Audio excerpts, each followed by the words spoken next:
Vampiro y Boroncle por siempre juntos. Entonces vamos a comenzar la última clase de esta unidad con el examen programado para el 31 de mayo a las 8 de la noche, según ya los delegados, ¿no? Entonces, el 31 de mayo acabamos esta unidad totalmente. ¿Sí? Bueno, también es la última clase conmigo, ¿no? Después de un año y medio, así que espero que el próximo año no tener muchos de ustedes por acá, ¿no?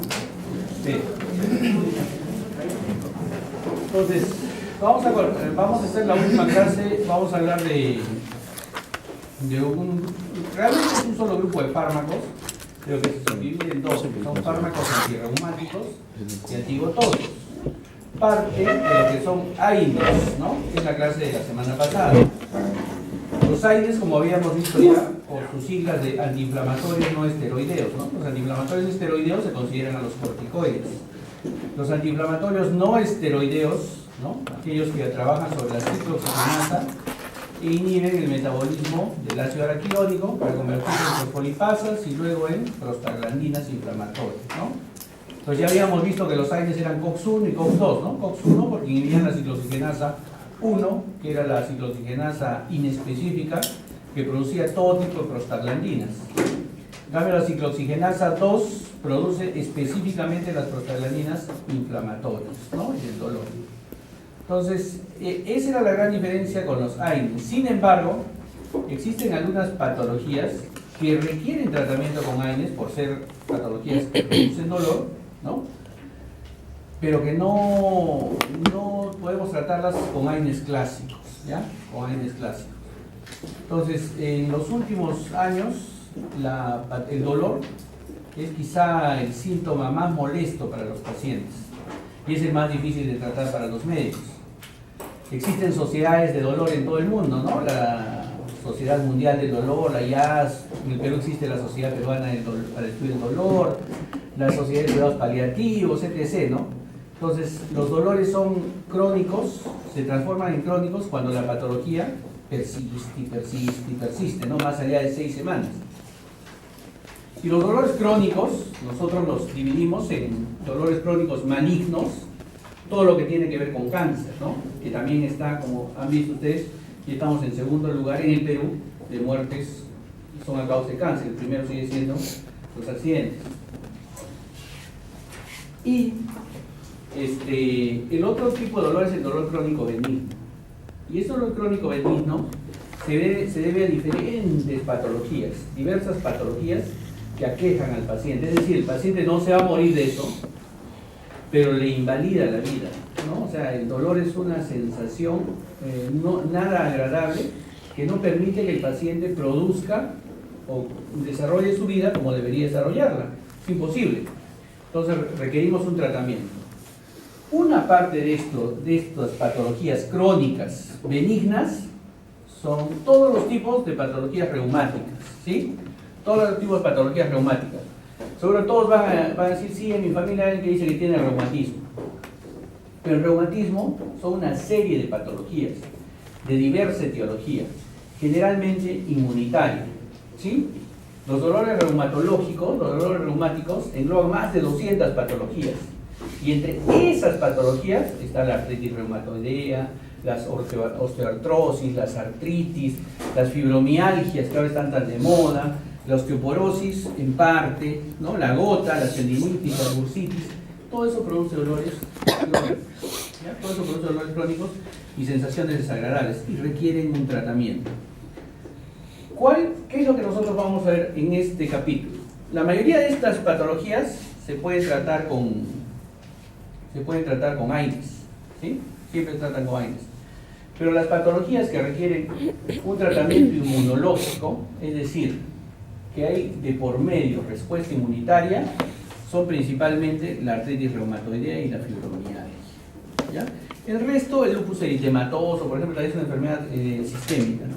Pero hay patologías, por ejemplo, si le dicen me duele porque tengo artrosis, eso es mentira, la artrosis no duele, ¿ya? Entonces de repente el paciente ha malinterpretado lo que le dice el médico. Ahora que un médico me dice le duele porque tiene artrosis, ahí ese médico sí tiene que ir a revisar, ¿no?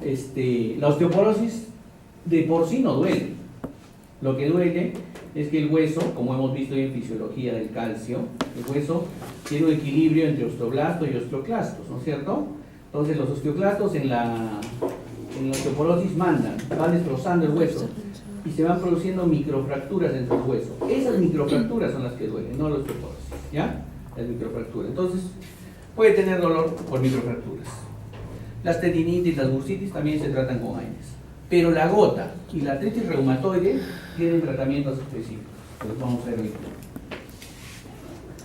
Entonces, la artritis reumatoide tiene que ver con una respuesta inmunitaria, ¿ya?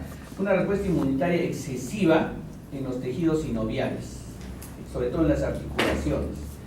En las articulaciones mayores y menores. ¿A qué me refiero con mayores y menores? Rodillas, codos, ¿no? Y en los dedos. Entonces, esto tiende a hacer que se vayan deformando, ¿no? Que vayan comiéndose el cartílago y se vayan comiendo el hueso mismo, ¿sí? Y los deforma. Entonces viene la artritis, te ataca y te deja deformado para siempre. Entonces, en esos momentos es cuando nosotros tenemos que darle tratamiento al paciente, porque el dolor persiste durante toda la vida y es un dolor persistente, ¿no? Que molesta al paciente. ¿Qué es lo que tiene que ver aquí? Tiene que ver la respuesta inmunitaria con interleucinas, porque se produce una inflamación en la zona debido a la respuesta inadecuada de interleucinas y de los linfocitos T. Entonces, nuestro ataque tiene que ser contra interleucinas y contra los linfocitos T. Las interleucinas llaman a linfocitos T y llaman a macrófagos, ¿no es cierto? Y esto agrava más la respuesta inmunitaria, produce más inflamación en la zona y esa inflamación comienza a comerse el cartílago y a deformarlo. Y el mismo hueso, ¿no? Se lo come el mismo hueso. Entonces nosotros tenemos que en este lugar se presentan antígenos, ¿no? Hay liberación de citocinas y hay anticuerpos, ¿no? Que van a atacar. Esta es una alteración. La artritis reumatoidea, entonces, es una enfermedad netamente inmunitaria que tiene un carácter genético principalmente, ¿ya? Genético principalmente. Sin embargo, tenemos muchos pacientes. ¿Cómo tenemos que tratarlo? ¿Cuál es el síntoma principal de la artritis reumatoide? Como les digo, esta no es una clase de fisiopatología. ¿Cuál es el síntoma principal de la artritis reumatoidea? Es el dolor, me duele, ¿no? Y la inflamación. El paciente que viene con artritis reumatoide puede ser juvenil, de repente ustedes no se dan cuenta y es juvenil. Viene un chiquito de 14 años, llega a la consulta con las rodillas inflamadas, rojas, inflamadas, dolorosas, ¿no? No puede caminar, dice la mamá.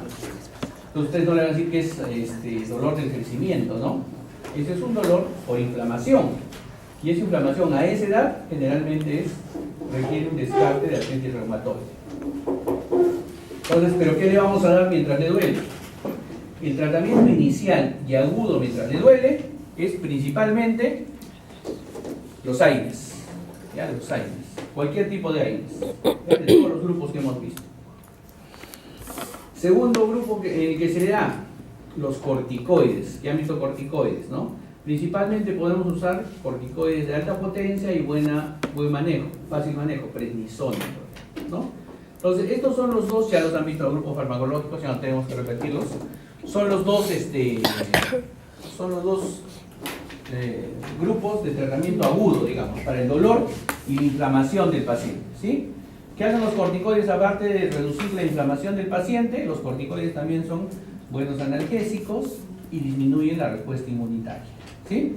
Entonces tienen tres efectos. Los corticoides son drogas muy nobles, pero hay que saberlas aplicar. Seguro ya les han explicado que los corticoides no es darlos por darlos, porque al final de cuentas el corticoide también entra al ciclo hipotálamo adrenal, ¿no es cierto? Entonces, y como hay un feedback negativo, pueden suprimir la respuesta de la ACTH a nivel hipoficial. Entonces no se puede dar en gran cantidad y mucho tiempo, hay que regularlo bien. Entonces, primera respuesta para la artritis reumatoidea aguda, AINES y corticoides, y glucocorticoides. Y está, eso ya lo han visto, no nos va. Y el segundo y la segunda, ¿qué es lo que más quiero hacer? Quiero detener la enfermedad o por lo menos modificarla, que no sea tan agresiva. Entonces, aquí viene más bien parte de lo que es el paciente y la familia.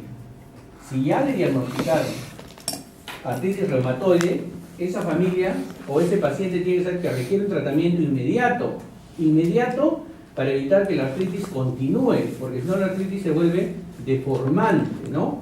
Han visto seguro pacientes con sus deditos, ¿no? En vendaval, ¿no? O sea, todos los deditos tirados hacia un costado, ¿sí?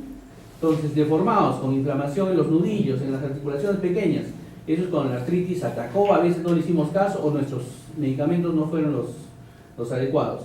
Hace años veíamos más, ahora que tenemos estos medicamentos, Farme en su libro, FAME, fármacos que alteran la respuesta a la enfermedad, ¿no? O modifican la respuesta a la enfermedad, ¿no? Nos da un mejor manejo, ya no tenemos tanta artritis deformante ahora. ¿Cuál es el secreto? Reconocerla rápido, hacer los exámenes de descarte rápido y poder comenzar a darle esto. Entonces, primero, en el tratamiento agudo, AINES corticoides, ya los han visto, no tenemos nada que ver con eso.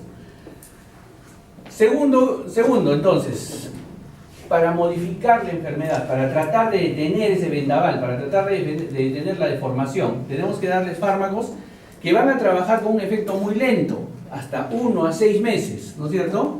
No sabemos, también el efecto es impredecible. Hay artritis demasiado agresivas que no van a mejorar, ¿ya? Y ese pobre paciente va a ir pasando de médico general, médico familiar, reumatólogo, traumatólogo y regresa al médico general y va dando vueltas así, nadie le va a modificar la enfermedad, ¿sí? Entonces, porque es muy agresivo. Tenemos dos tipos de tratamiento, los de primera línea y segunda línea. Primera línea, y no lo estoy dividiendo en grupos, en familias farmacológicas porque son una miscelánea prácticamente. La primera línea es el metotrexate, que es una enfermedad una droga antineoplásica que lo van a ver más adelante, pero que también se usa aquí. ¿Por qué? Porque disminuye la respuesta inmunitaria. La leflunomida, que también es la droga, en este momento es una droga, digamos que actúa como el metotrexate, y es una droga actual, ¿no? La sulfasalacina y la hidroxicloroquina. Todo este grupo de drogas son la base de la acción. Principalmente metotrexate, sulfasalacina e hidroxicloroquina. Esta droga recién está entrando en el Perú actualmente. Entonces, pero estas tres drogas sí son drogas que estamos usando normalmente para el tratamiento de la artritis reumatoide. Y la segunda línea de defensa. La segunda línea es cuando yo trato de disminuir del todo la inmunidad. Uso igualmente inmunosupresores y antineoplásicos, ciclofosfamida, la zatioprina, la ciclosporina, la penicilamina. ¿Ya? Vamos a irlos tratando. Ese grupo en su libro me parece que hay 7 u 8 fármacos. Eso los vamos a ver, no más. ¿Sí? Entonces, y también hay fármacos, otro grupo, el grupo más moderno, que son anticuerpos monoclonales, que son algunos quiméricos porque sacan anticuerpos del ratón, los combinan con anticuerpos humanos, ¿sí? Y existen algún grupo de esas drogas que son anticuerpos humanos nada más, entonces para atacar la respuesta inmunitaria. Atacan sobre todo el factor de necrosis tumoral, ¿sí? Parte de la respuesta inmunitaria. Y acá tenemos este grupo, principalmente el Tacneset, el Infliximab y el Adalimumab, ¿ya? El Rituximab también lo tenemos en el Perú. Entonces esas 5 drogas con la anakinra más se utilizan para alterar la respuesta del factor de necrosis tumoral. Comencemos entonces. El metotrexate. El metotrexate es de primera línea de acción para artritis reumatoide. Vuelvo a reiterarles. Llega un paciente con artritis reumatoide, entonces la primera respuesta es AINES y corticoides. Pasa el vendaval, pasa la inflamación y continúa el dolor, ¿no? Comienzo con la segunda con los siguientes fármacos.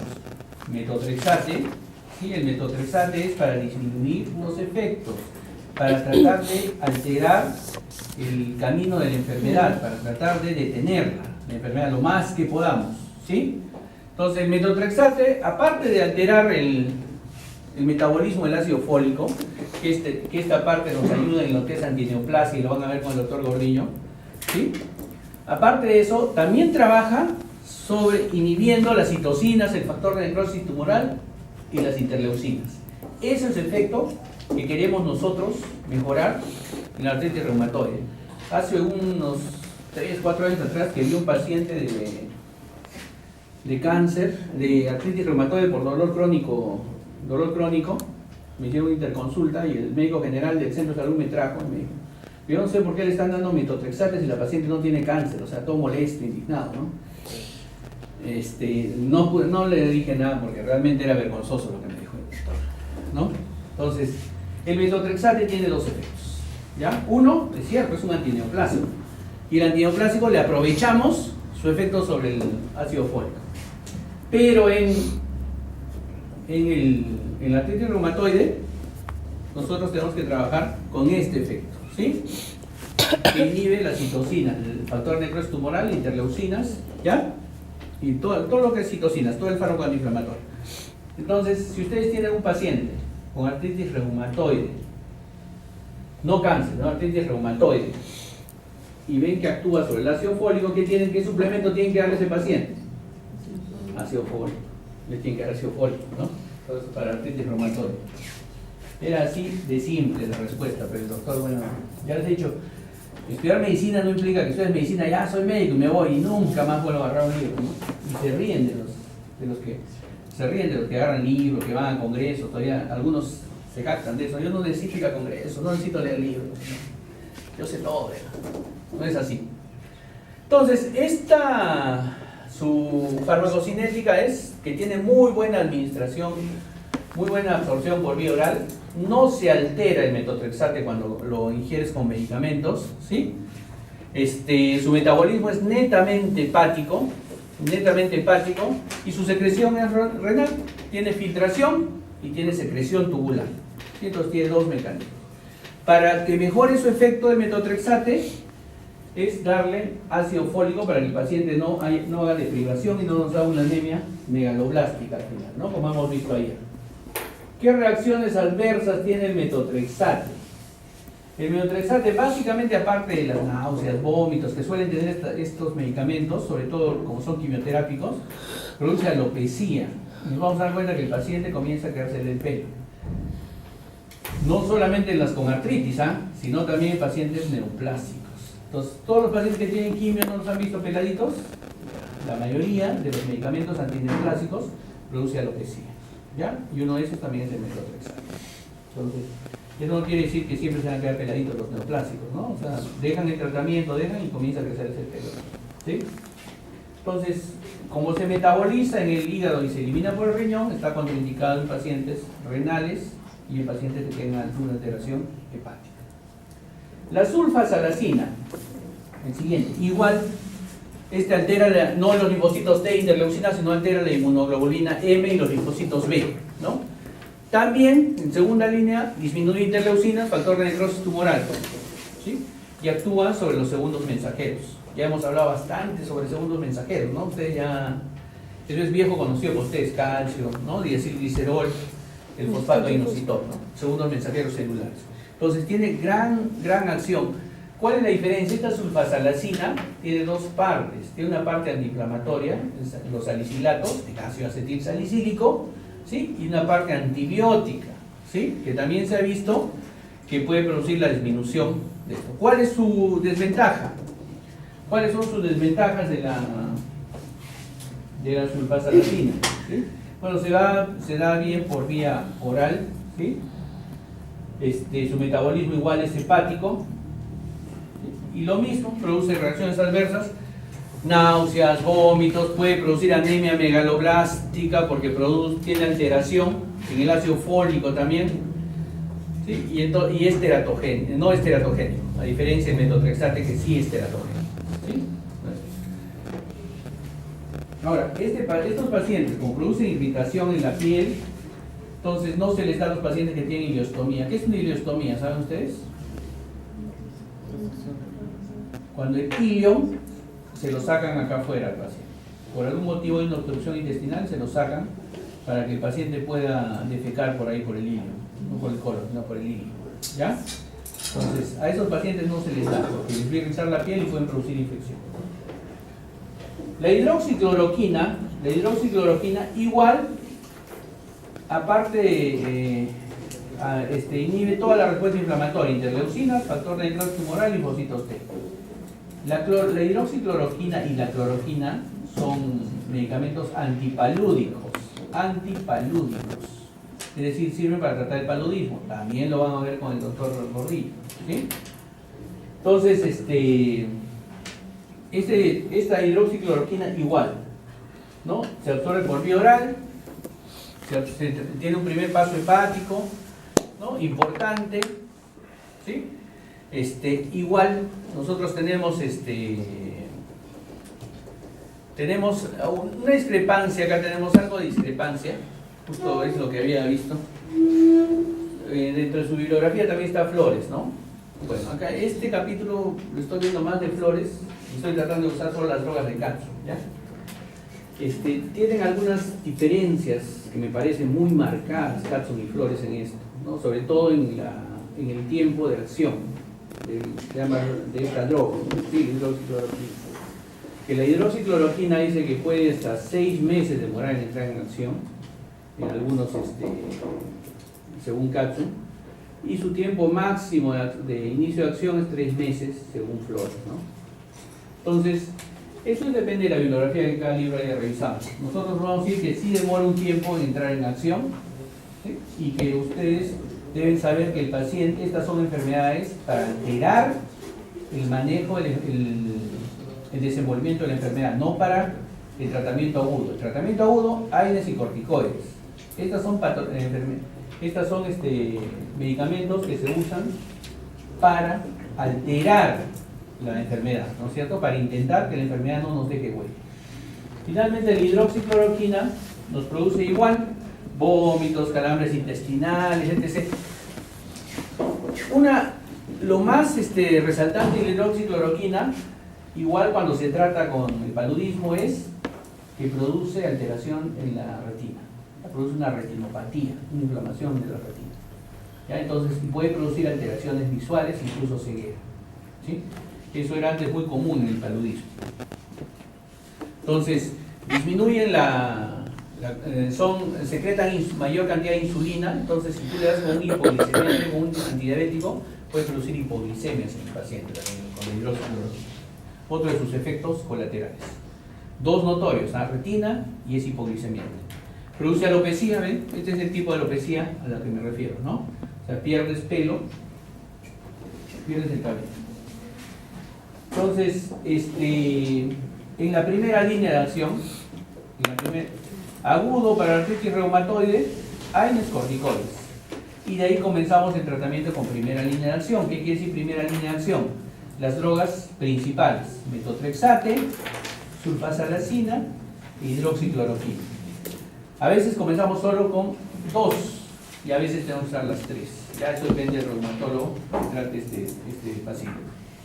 ¿Y por qué yo, si soy médico general, tengo que saber eso?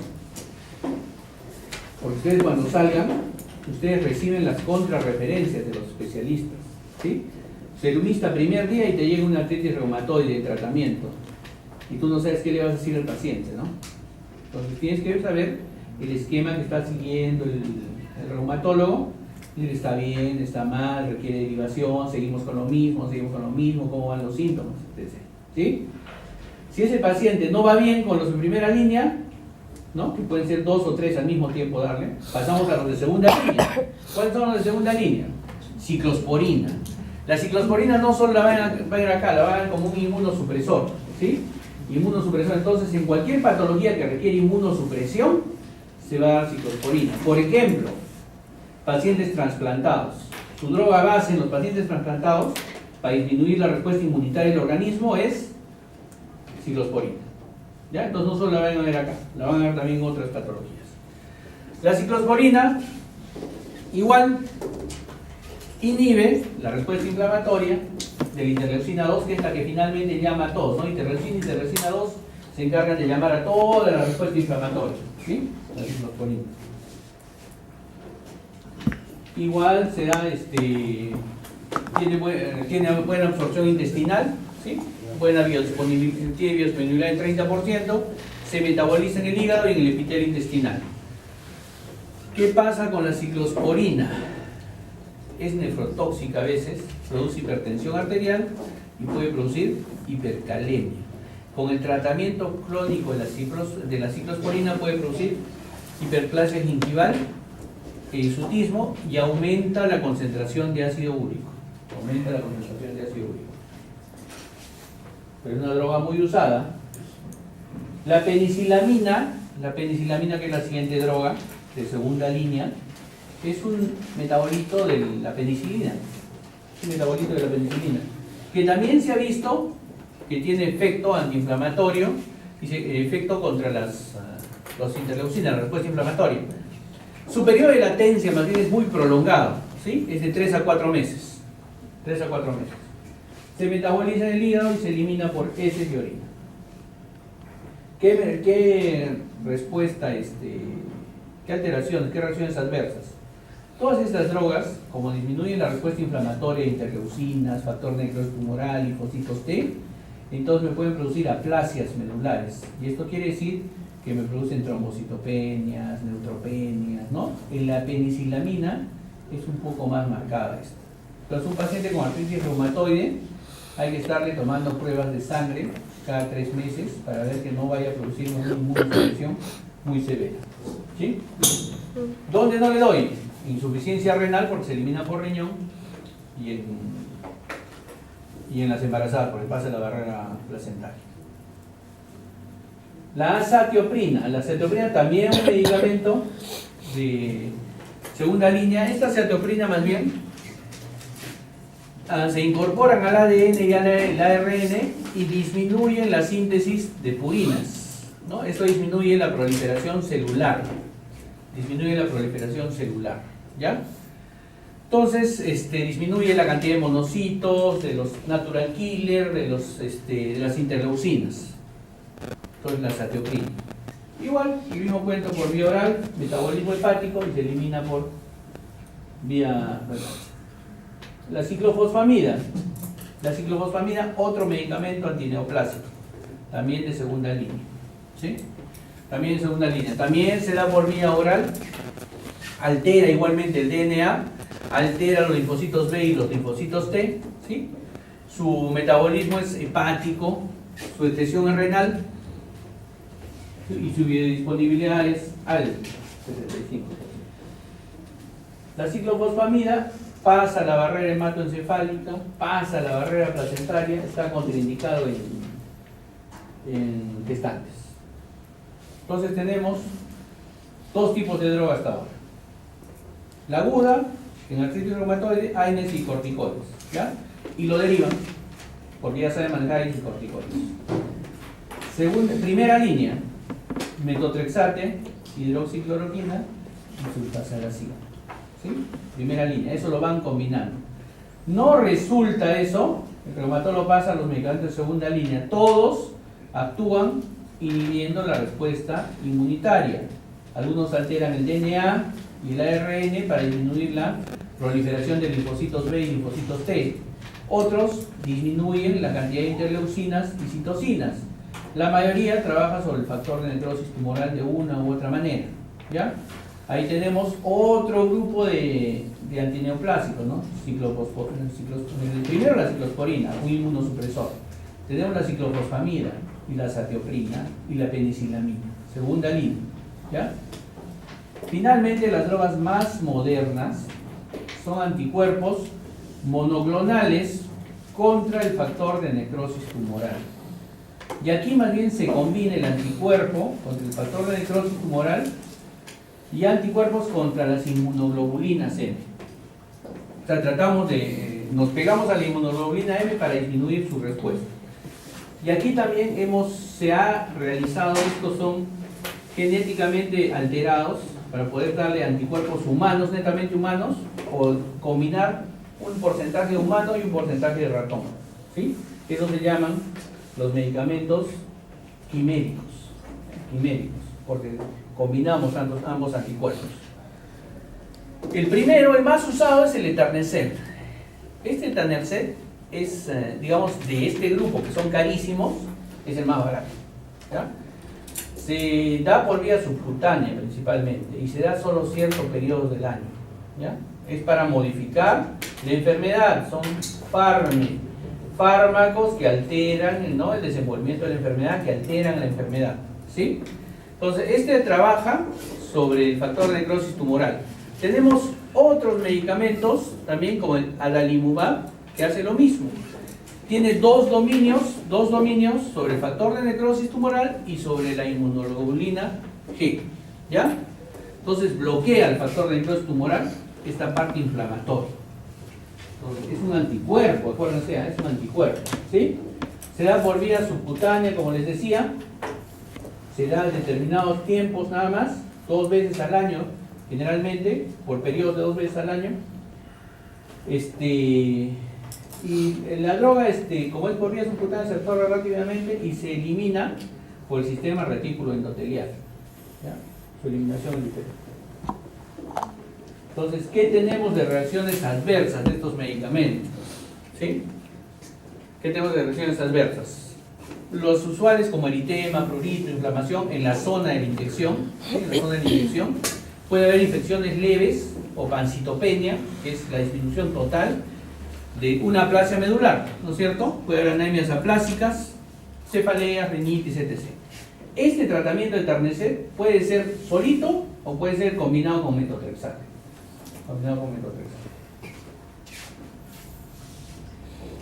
El infliximab. El infliximab es una droga más bien quimérica. ¿Ya? ¿Qué quiere decir droga quimérica?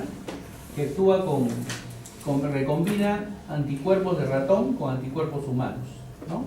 Es un poco más económica. Su anestesia, su aplicación es intravenosa, también se da solamente por periodos de tiempo, ¿sí? Y nos produce lo mismo. ¿Cuál es el problema? Igualito a las reacciones adversas. Reacciones alérgicas, anemias aplásicas, ¿sí? Disminución de la serie blanca. El adalimumab, ¿sí?, es igualito como el infliximab. Ambos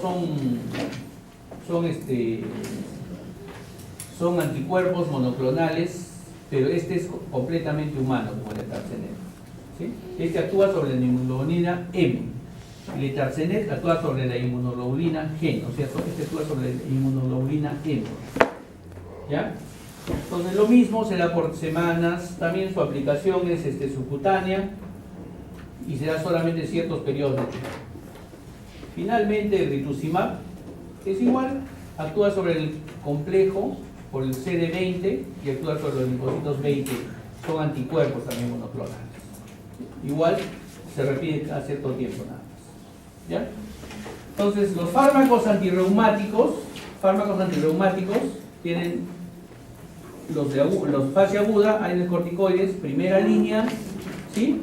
Primera línea que hemos visto, ¿no? Metotrexate, sulfasalazina, hidroxicloroquina. Segunda línea, es decir, cuando no funciona la primera línea, les vamos a dar ciclosporina, azathioprina, ciclofosfamida, penicillamina, ¿sí?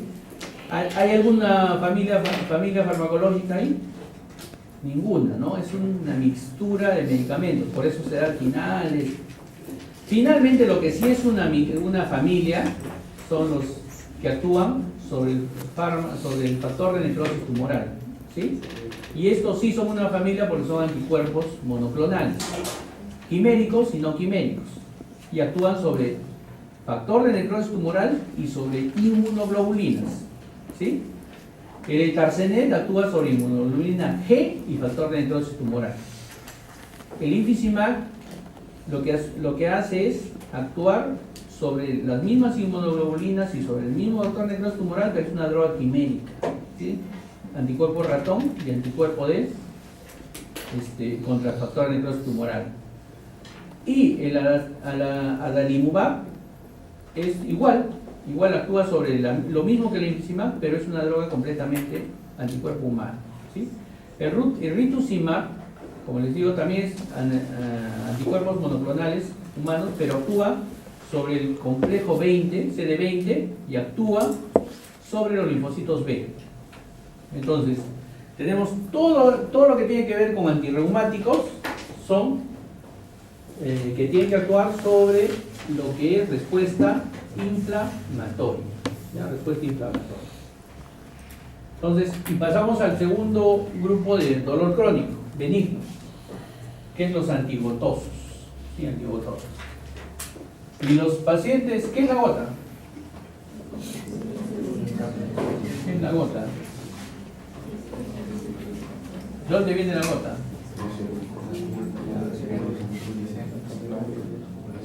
De la hiperuricemia. ¿Dónde viene la hiperuricemia? Del ácido úrico. ¿Y dónde viene el ácido úrico?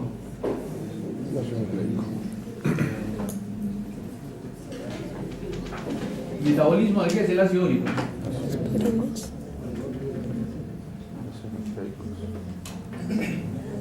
¿De dónde vienen las purinas? Al final, ¿qué es lo que pasa? O sea, todos comemos proteínas, ¿no es cierto? ¿De dónde vienen las proteínas? De la carne, ¿no es cierto? Y cuando comienza a metabolizarse vamos a llegar hasta, ¿no?, producir ácido úrico, que tiene que ser eliminado en la orina, ¿sí? Tiene que ser eliminado y tenemos también un dosaje de ácido úrico en nuestra sangre, ¿no? Ahora, ¿qué es lo que sucede? No todos los que tienen ácido úrico elevado hacen gota, ¿sí? Pero algunos sí lo hacen. Entonces tenemos que hablar de dos términos diferentes: hiperuricemia, cuando haces elevación de ácido úrico, y gota, cuando este ácido úrico se deposita en articulaciones o subcutáneamente y produce como tumoraciones, tojos, ¿no?, que lo tienen, algunas personas tienen tendencia a eso, ¿sí? Mucha gente de nosotros podemos tener el ácido úrico elevado porque comemos un montón de carne, ¿sí? Pero no todos hacemos gota y no todos hacemos hiperuricemia, ¿ya? Los animales es diferente, pero si ustedes ven, los animales son los carnívoros, por ejemplo, los carnívoros, ¿por qué no hacen gota? Los tigres, los leones, los lobos, ¿por qué no hacen gota? Ellos tienen una enzima especial, se llama uricasa, que metaboliza el ácido úrico y permite eliminarlo. Nosotros no la tenemos esa enzima, ¿ya? Entonces somos carnívoros a media nomás, ¿sí? En cambio ellos no, ellos sí son carnívoros, ¿no? Ellos sí pueden manejar, comer solamente carne y eliminar. En cambio nosotros no. Existen medicamentos que pueden desatar los ataques de gota, ¿sí? Y existen algunas sustancias externas que pueden desatar los ataques de gota si es que nosotros tenemos tendencia. Les vuelvo a reiterar, hiperuricemia es tener niveles elevados de ácido úrico en la sangre, ¿no? Más de 7 en el varón, más de 6 en las mujeres, ¿ya? 7 miligramos, por decirlo. Más, ¿ya? Entonces, ¿alguien se ha usado de casualidad el ácido úrico? Cuando le han hecho un examen, ustedes tienen alto, porque ustedes comen bastante carne. No comen todos los fines de semana hamburguesas, no se comen. Todos los días comen carnecita en el almuerzo, ¿sí o no? Todos comemos. Ya. Entonces, y otras personas tienen la tendencia a que en las articulaciones, este metabolismo del ácido úrico active a los sinovitos, y los sinovitos activen a sus macrófagos, y sus macrófagos ingieran este ácido úrico. Y al ingerirlo y activar sus macrófagos, ¿qué liberan? Interleucinas. ¿Y estas interleucinas qué producen? Inflamación. Producen la migración de todas las células inflamatorias, y esa es la gota, finalmente. No es artritis, es gota. ¿Por qué? La artritis ya hemos visto que es deformante, ¿no es cierto? Llega y altera se come el cartílago, se come el hueso, lo deforma los miembros, todo. La gota no. La gota viene, inflama y se retira, ¿no? Pero tu respuesta vuelve a ser lo mismo. Sin embargo, esto se da principalmente cuando tienes niveles altos de ácido úrico. Por ejemplo, un pecado. ¿Quién parece un pecado? Un paciente que tiene tendencia a hacer gota y se amanece tomando sus tragos, ¿no? Comienza a tomar. Y toma. ¿Y qué es lo que pasa? Va al baño a miccionar, ¿no es cierto? ¿Y qué es lo que pasa después de una bomba que se pegan ustedes? ¿Se deshidratan o no? Están deshidratados todavía con sed. Pero el que tiene ácido úrico elevado está deshidratado. ¿Y qué pasa con el ácido úrico? Se concentra, ¿no es cierto? Y cuando se concentra, al otro día no se pueden parar, los que tienen gota, ¿no? No se pueden parar. Entonces, cuando son jóvenes no hay problema, casi no se nota. A partir de los 30 años, ¿sí?, llegan pacientes que no pueden mover una pierna, por ejemplo. no está inflamada, usted recién comienza a inflamar, pero no puede mover una pierna. ¿Por qué? Porque se desató una respuesta inflamatoria debido a su juego el día anterior en la rodilla, por ejemplo, ¿no? Lo más común, en los dedos pulgares de los pies, se les pone como tablas, ¿no? Entonces, esos son los ataques de gota. ¿Ya? Son los ataques de gota. Entonces, si tenemos ataques de gota y tenemos hiperuricemia, ¿cómo sería el tratamiento para el paciente? Ya lo tienen ustedes. Uno, hay que tratar el ataque agudo, ¿no? ¿Qué es lo que fastidia? ¿Qué es lo que duele? Y dos, si le detecto hiperuricemia al paciente, ¿qué tengo que hacer? Que orine más ácido úrico. Recuerden que el ácido úrico sí se elimina por la orina. Se filtra, se reabsorbe, pero se filtra a gran cantidad. Y sí lo encuentra en un examen de orina, ¿no? Porque ahora ya saben, ¿no? Que pueden encontrar en un examen de orina y que no van a encontrar, ¿sí? Entonces, ¿encuentran ácido úrico? Se encuentran, ¿ya? Entonces, eso es lo que tenemos que hacer. Tenemos que, su tratamiento, para el tratamiento agudo, tenemos que desinflamarlo.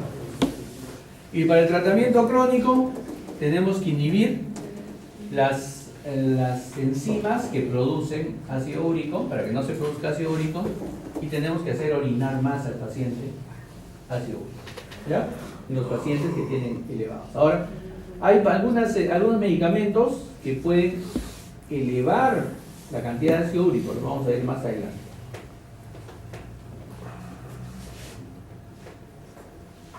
Entonces, el hiperuricemia, como les digo, tienen el primer tratamiento cuando se te inflama, cuando estás en el ataque agudo, cuando el paciente llega y no puede mover una pierna, no puede mover los dedos, lo ves inflamado, todo.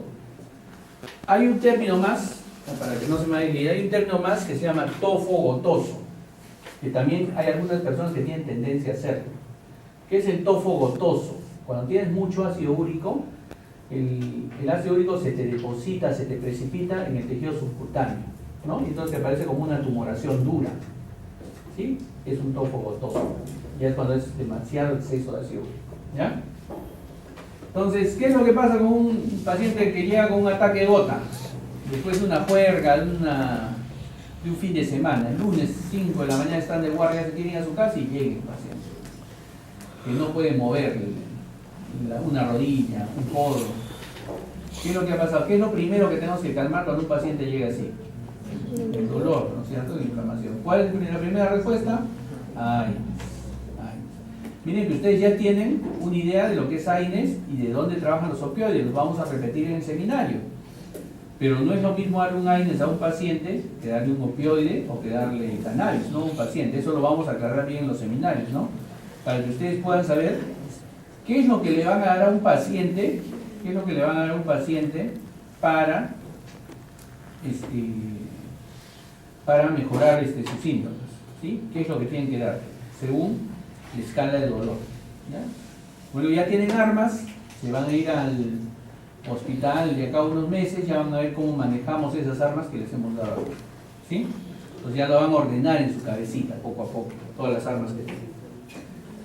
Por supuesto, supongo que van a seguir leyendo, ¿no? Por no hacer el cuento de todos los años que ya no leen cuando salen de básicas. ¿Con qué le damos lo agudo? Con AINES, y hay una droga más, que se llama la colchicina. La colchicina, a pesar de ser una droga antigua, sigue siendo la droga inicial para el ataque de gota. Se da para el ataque de gota agudo, ¿ya?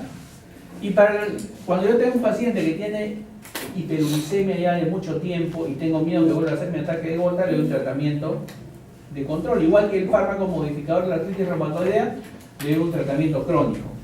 Uno, que inhiba la formación de ácido úrico, y dos, que aumente su eliminación, es decir, lo haga orinar más ácido úrico.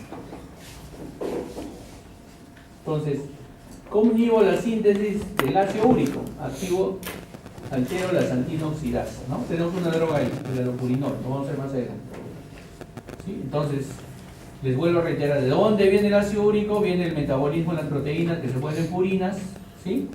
Y ahí vienen recién la hipoxantina, la xantina y finalmente el ácido úrico, ¿ya? Ese es el catabolismo de todas las purinas, ¿no? Que finalmente acaban en el ácido úrico. Entonces, la gota aparece cuando se deposita ácido úrico en articulaciones, y produce respuesta inmunitaria del tejido sinovial, de los sinovitos. Estos sinovitos, al quererse comer, al querer responder a esta agresión de ácido úrico en cantidad en la articulación, liberan interleucinas, y estas interleucinas llaman a toda su respuesta inflamatoria y activan su complemento, ¿sí? Eso es nada más lo que hace el ácido úrico. Esta quizás es lo más clásico de un ataque gotoso, ¿ya? En la articulación metacarpofalángica, el primer dedo del pie, ¿ya? Es la más común, la más clásica, y la rodilla, ¿ya? Entonces, y generalmente, ¿quiénes son? Pacientes de 30 años hacia arriba, ¿sí? Que ya tienen ácido úrico elevado, que no se han cuidado y siguen comiendo sus carnes, siguen chequeando el fin de semana, ¿no? A pesar de que están con tratamiento, si ustedes ven la cantidad de pacientes que tenemos, a veces nos llaman a nosotros los anestesiólogos a emergencia porque estos pacientes no ceden con AINES, no sé, entonces nos llaman a veces para bloquearlos, para ponerles un bloqueo, ¿no? Mientras baja la inflamación. Entonces, y tengo muchos viejos conocidos que los he visto más de una vez ahí, que ya no entienden y siguen llegando con lo mismo, ¿no? Les dan todo el tratamiento y siguen con el mismo estilo de vida. Lamentablemente esas enfermedades requieren un estilo de vida especial, ¿ya? Entonces, esta es la respuesta más común. Se inflaman los sinovitos con el ácido úrico y desatan una respuesta inflamatoria, ¿ya? Los lugares, como les digo, el más común es esta articulación y las rodillas, ¿no? ¿Diferente a la artritis reumatoide? Sí, ¿no es cierto? La artritis reumatoide es una respuesta inmunitaria severa. ¿Diferente al reumatismo? Sí, el reumatismo es una inflamación, pero más genérica, no deformante, ¿ya? Ustedes tienen que tener en su cabecita eso, que son varias enfermedades, 200 enfermedades reumatológicas, ¿sí? Por lo menos, y cada uno es diferente. No todos se tratan de la misma manera.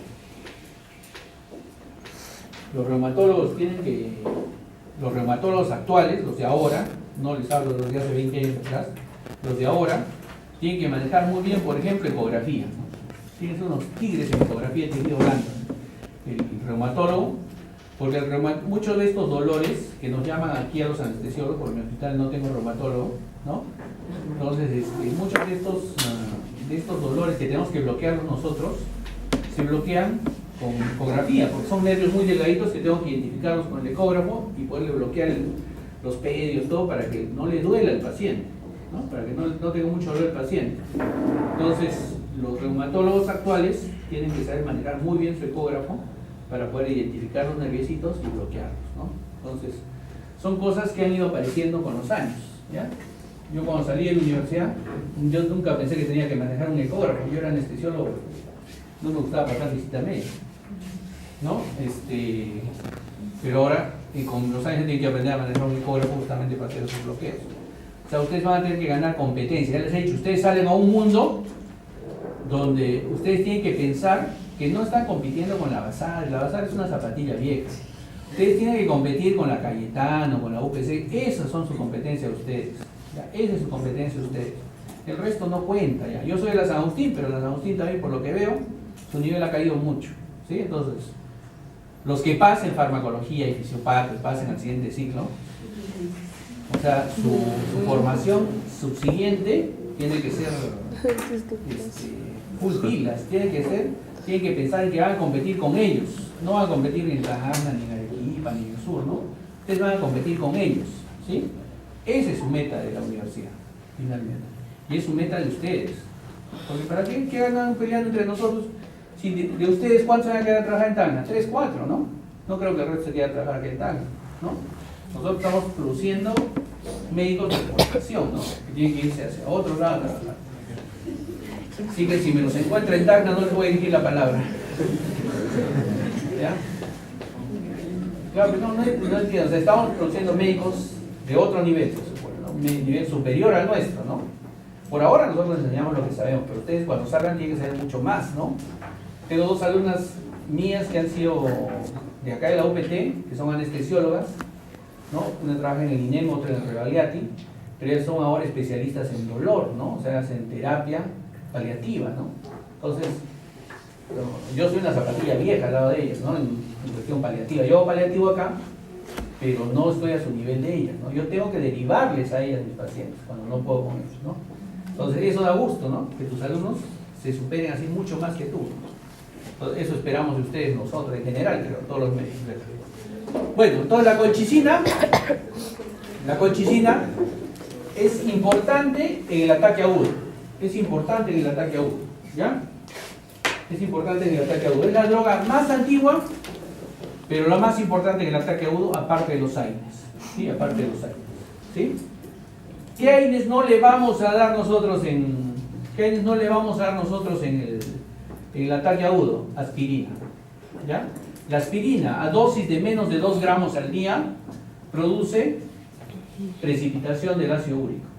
¿Ya? Entonces, un paciente con hiperuricemia no se le da aspirina, no se le da aspirina. Estoy repitiéndoles 2 veces, ¿eh? Luego viene el examen y ustedes ponen no se le da indometacina, ¿no? No se le da aspirina, ¿ya? No se le da aspirina a un paciente con menos de 2 gramos al día. Y si le doy más de 2 gramos al día, le reviento el estómago al paciente. Así que no le voy a dar aspirina, ¿ya? Para que la aspirina produzca una excreción mayor de ácido úrico, tengo que darle más de 3 gramos al día. Y eso sería un veneno para su estómago del paciente, ¿ya? Entonces, no se le da aspirina en el ataque agudo. ¿Puede darle otros AINES? Sí. Otros AINES pueden dar. Aspirina no. Pero la droga ideal para el ataque agudo es la colchicina. ¿Sí? La colchicina. ¿Sí? La colchicina. Esta colchicina inhibe la migración de leucocitos hacia la zona. Inhibe también al linfocito T, ¿no? Inhibe a los mastocitos, ¿sí? Inhibe su degranulación de los mastocitos, la formación de interleucinas, baja la respuesta inflamatoria, ¿sí? Entonces, ¿qué es lo que hace la colchicina básicamente? Inhibe la producción de tubulina. La tubulina que tenemos como organelo intracelular. ¿Para qué servía la tubulina? ¿Dónde han visto tubulina ahora? A ver, revisen su software. ¿Se acuerdan de los acrosomas, de la división celular? ¿Se acuerdan de eso? Sí, ¿no es cierto? Ya está. La inhibe y así no hay división celular de células inflamatorias. Esa zona. ¿Ya? Esa es la función de la colchicina, por eso es usada tanto en el ataque agudo. Disminuye la respuesta y la división celular, ¿sí? En esa zona. Ah, también produce la secreción de insulina, también es hipoglicemiante, ¿sí? Igual que el hidroxicloroquina, es hipoglicemiante, ¿sí? Se absorbe también por vía oral, tiene una biodisponibilidad más o menos hasta el 40%, se une a proteínas plasmáticas en 50%, ¿sí? Entonces se metaboliza en el hígado hasta el 80% y una parte es excretada de forma activa por el riñón. Y ya sabemos cuál es la reacción adversa más común. De todas estas drogas que hemos visto en general, antirreumáticos y antigotosos, es la parte gastrointestinal, ¿no es cierto? Lo que más fastidia es la parte gastrointestinal. Produce diarreas, náuseas, vómitos, ¿no?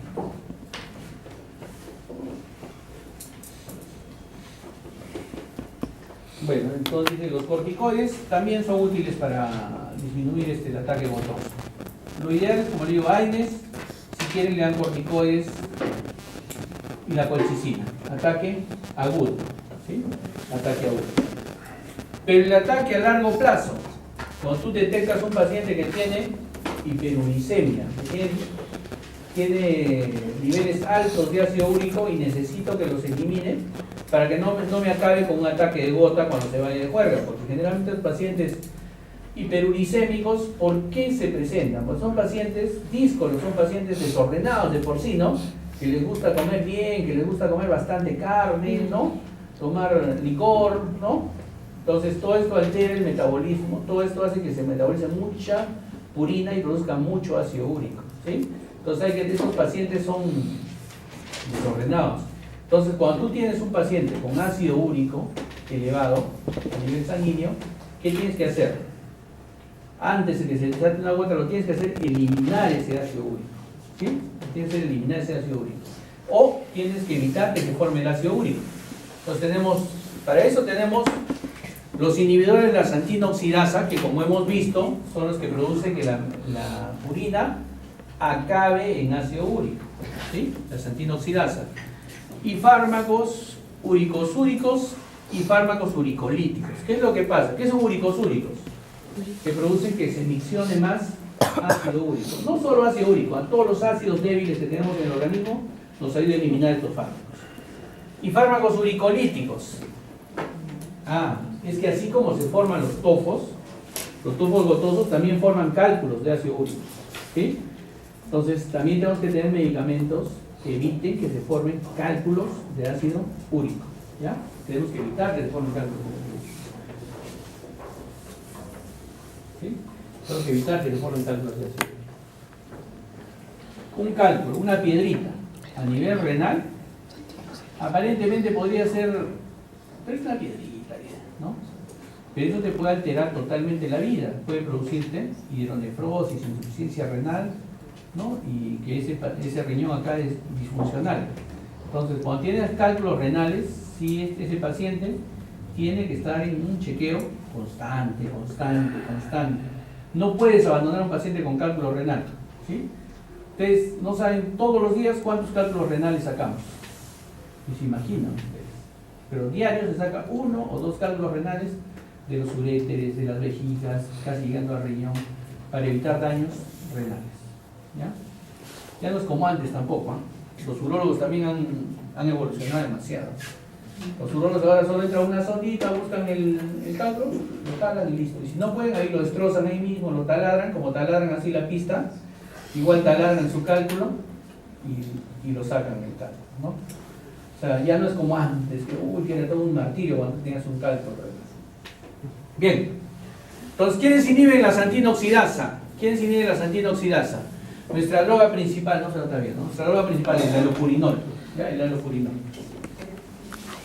Allopurinol inhibe la xantina oxidasa, ya sabemos cuál es su efecto final, ¿no? Inhibe la xantina oxidasa y evita que se forme finalmente de las purinas, metabolismo de proteínas, viene la hipoxantina, la xantina y el ácido úrico. ¿Quién hace que la hipoxantina y xantina se metabolice? La xantina oxidasa. Entonces, el allopurinol actúa sobre xantina oxidasa y la inhibe, ¿ya? Ese es su mecanismo de acción del allopurinol. Finalmente, no tenemos ácido úrico, ¿sí? Se absorbe por vía oral, ¿sí? Se absorbe por vía oral. Tenemos dos tipos de drogas, el allopurinol y el oxipurinol. En el Perú solo tenemos allopurinol. Entonces, el allopurinol nos da un tiempo de vida media corta, más o menos a la hora, 2 horas ya está en acción, ¿sí? Es bien tolerado. Como todas las drogas puede producir hipersensibilidad, a veces nos produce leucopenia, a veces produce fiebre por esta leucopenia, produce fiebre, ¿sí? Básicamente será esto en las hiperuricemias asintomáticas, es decir, les vuelvo a reiterar, tú detectas a un paciente que tiene ácido úrico elevado, le das allopurinol, ¿ya? Para evitar que siga formando ácido úrico. Tienes que darle allopurinol. Los fármacos uricosúricos, ¿qué hacen los fármacos uricosúricos? Te ayudan a miccionarlo, el ácido úrico. ¿Dónde se filtra y secreta el ácido úrico? En el túbulo contorneado proximal, ¿no es cierto? En el túbulo contorneado proximal. Ahí actúa. No solamente ayuda ahí los uricosúricos, no solamente ayudan, como les dije, al ácido úrico, sino a otros ácidos débiles, como los metabolitos de penicilina, por ejemplo. Entonces le elimina más rápido. ¿Sí? Entonces te ayudan a eliminar el ácido úrico. ¿Ya? No lo reabsorbes y lo eliminas, o eliminas más cantidad de ácido úrico. Esa es su función. ¿Cuáles son las drogas? El Probenecid, ¿sí? Que también nos ayuda a eliminar bilis, ayuda a la infección de la bilis. Se da por vía oral, su absorción es completa, su tiempo de vida alcanza más o menos en 2-4 horas, también ya está en acción, igual que el allopurinol, ¿sí? Igual pueden producir reacciones de hipersensibilidad, gastrointestinales, síndromes nefróticos, etc. ¿Sí? ¿Dónde se da el Probenecid? se dé probenecida en pacientes que tienen gota crónica. Es decir, si tú tienes un paciente que solamente le detectas ácido úrico alto, le das alopurina.